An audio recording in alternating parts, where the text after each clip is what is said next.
It isn't hard at all to explain the legacy and importance of the film Home Alone. It was a huge box office phenomenon and made a young Macaulay Culkin into a household name. It also became one of the most beloved Christmas movies of all time. People my age grew up watching it as kids in the 90s, and new generations of kids are still discovering it over 30 years later after its initial release to movie theaters in 1990. Along with its massive success, there are also a ton of interesting behind-the-scene things about Home Alone. So with that, here are 10 things about Home Alone you may not know. Number 10. The premise for the movie originated during the filming of a scene in another John Hughes movie. It was called Uncle Buck, which came out a year earlier in 1989. In that movie, Macaulay Culkin plays the nephew of the titular character Uncle Buck, played by John Candy. Culkin's character is camped out at the front door and interrogates a would-be sitter through the letter opening. As he is looking through the mail slot, he imagines seeing potential home-invading burglars and gets frightened. Number 9. Director Chris Columbus almost didn't direct the movie.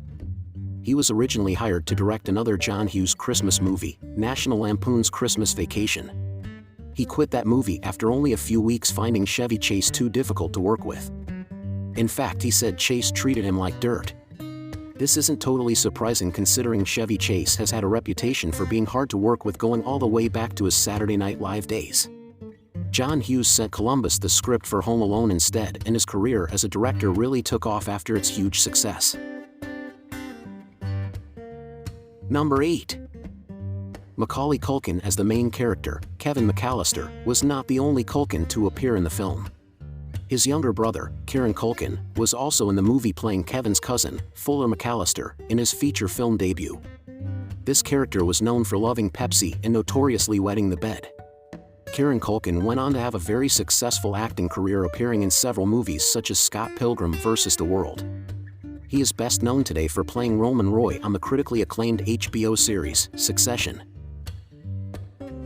Number 7. While Kevin is going through his older brother Buzz's stuff, he finds a picture of Buzz's girlfriend. The picture was actually of a boy making a funny face dressed up as a girl, because director Chris Columbus felt it would be too cruel to make fun of a picture of a real teenage girl. The boy in the photo was the son of Dan Webster, the movie's art director. Number 6. A picture of Buzz's girlfriend wasn't the only thing Kevin found. Kevin also finds a Playboy magazine in Buzz's stuff. The pages on this magazine were actually taped together by the crew so that a young Culkin wouldn't unintentionally see any nudity. This specific Playboy magazine was the July 1989 issue. It coincidentally also appeared in the 1992 Steven Seagal movie, Under Siege. The Playmate of the Month in this issue was actress Erika Elianak, who actually co-starred in Under Siege with Seagal. Her first feature film debut was in the 1982 movie, E.T., the Extraterrestrial, as the girl that Elliot kisses when he frees all the frogs in science class. Number 5. Kevin watches a classic black and white gangster movie called Angels with Filthy Souls. This bygone-era gangster film was in fact not a real movie. It was actually footage filmed specifically for the scene and was so well done that many people thought it was a real movie for years. The title of the faux film is inspired by the real 1938 gangster film, Angels with Dirty Faces, starring James Cagney. That real film was about a priest trying to stop a gangster from corrupting a group of street kids. The group of kids in the film were played by a troupe of young actors professionally known as the Den End Kids, who were featured in several movies throughout the 1930s. Number 4. Joe Pesci, who played Wet Bandit Harry, intentionally avoided Macaulay Culkin behind the scenes on the set of the film. He wasn't necessarily trying to be rude though. He was trying to use a method style of acting so that Culkin would intentionally be somewhat afraid of him during their scenes together.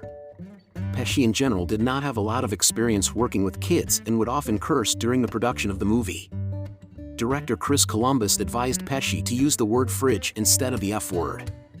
You can hear him doing this and using other cartoonish mumbled filler words during the movie, especially during the booby trap scenes. Number 3. Daniel Stern was always the first choice to play Marv. He had good chemistry with Pesci since they were friends going back to when they both appeared in the 1982 movie, I'm Dancing as Fast as I Can. Stern initially backed out of appearing in Home Alone though, when producers told him they needed him for an 8-week shoot instead of a 6-week shoot. Actor Daniel Roebuck was then cast as Marv instead.